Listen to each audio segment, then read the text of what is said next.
দর্শক, আমরা একটু সচিবালয়ে যেতে চাই। সহকর্মী শারমিন নীরা রয়েছেন সেখানকার খবর নিয়ে তিনি অপেক্ষা করছেন আমাদের জন্য।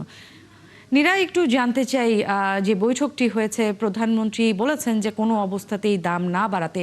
এছাড়া জ্বালানি পরিস্থিতি মোকাবেলায় কি ধরনের পদক্ষেপ নিচ্ছে সরকার, বিস্তারিত একটু আমাদেরকে জানাবেন।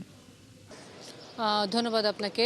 কিন্তু ন্যান্সি, এখানে যে বৈঠকটি সকালে অনুষ্ঠিত হয়েছে, ছিলেন অর্থমন্ত্রী, জ্বালানি বিষয়ক মন্ত্রী, পররাষ্ট্র প্রতিমন্ত্রী, দুজন বেরিয়ে গেছেন। অর্থ এবং জ্বালানি কেউ আসলে কথা বলেনি। আমরা জ্বালানি মন্ত্রণালয় আসলে খোঁজ নিয়েছি যে দীর্ঘ বৈঠক যে অনুষ্ঠিত হলো, কী ধরনের নির্দেশনা দেওয়া হয়েছে, কেউ আসলে গণমাধ্যমের সাথে কথা বলতে চাননি।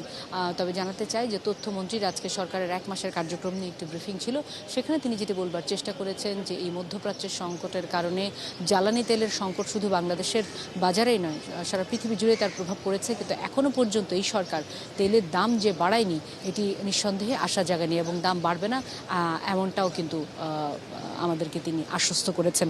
তবে যে পরিমাণ সম্পদ আছে সেটি আসলে ঠিকভাবে ব্যবহারের পরামর্শ কিন্তু গতকালকে আমরা লক্ষ্য করলাম জ্বালানি বিষয়ক মন্ত্রী যিনি রয়েছেন তিনি আসলে দিয়েছেন। আমরা বলেছিলাম যে সরকার রেশনিং তুলে নিলেও কিন্তু পাম্পগুলি রেশনিং করছে। তিনি বলছিলেন যে চাহিদা অনেক বেশি, অনেকে সংকটের কথা মাথায় রেখে বেশি সংখ্যক নিচ্ছে, এই কারণে হয়তো পাম্পগুলি নিজস্ব ব্যবস্থাপনায় হয়তো বা কিছুটা কম তেল দিচ্ছে। কিন্তু এই সার্বিক সংকটটি মাথায় রাখতে হবে। একটু জানাতে চাই, প্রধানমন্ত্রী দিনভর ব্যস্ত থাকবেন। আজ এরপরে ক্যাবিনেটও রয়েছে 4:30টায়, যেহেতু আগামীকাল 26শে মার্চের ছুটি।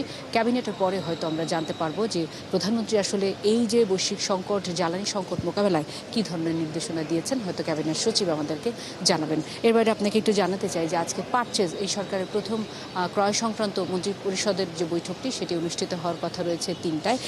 এখানে আমরা যতটুকু জানতে পেরেছি, জ্বালানি সংকট মোকাবেলায় স্পট মার্কেট থেকে 2 কার্গো এলএনজি কেনার একটি প্রস্তাবনা উঠবে এবং প্রস্তাবনাটি উঠলে সাধারণত এটা যাচাই বাছাই সাপেক্ষে অনুমোদনের জন্য দেওয়া হয়। এই তথ্যটি আমাদের কাছে এখন পর্যন্ত হাতে এসেছে। অর্থাৎ জ্বালানি সরবরাহ নিশ্চিত করতে এই সরকার যে বদ্ধপরিকর, তা প্রত্যেকটি কার্যক্রমের মধ্য দিয়ে স্পষ্ট। আমরা রয়েছি ন্যান্সি, যদি কোনো মন্ত্রী এই সংশ্লিষ্ট বিষয়ে কথা বলেন, আমরা নিশ্চয়ই সেটি দর্শকদের জানানোর চেষ্টা করব। এরা আপনাকে ধন্যবাদ। অবশ্যই আপনার মাধ্যমে আমরা দর্শকদেরকে জানানোর চেষ্টা করব জ্বালানির কোনো আপডেট যদি থাকে।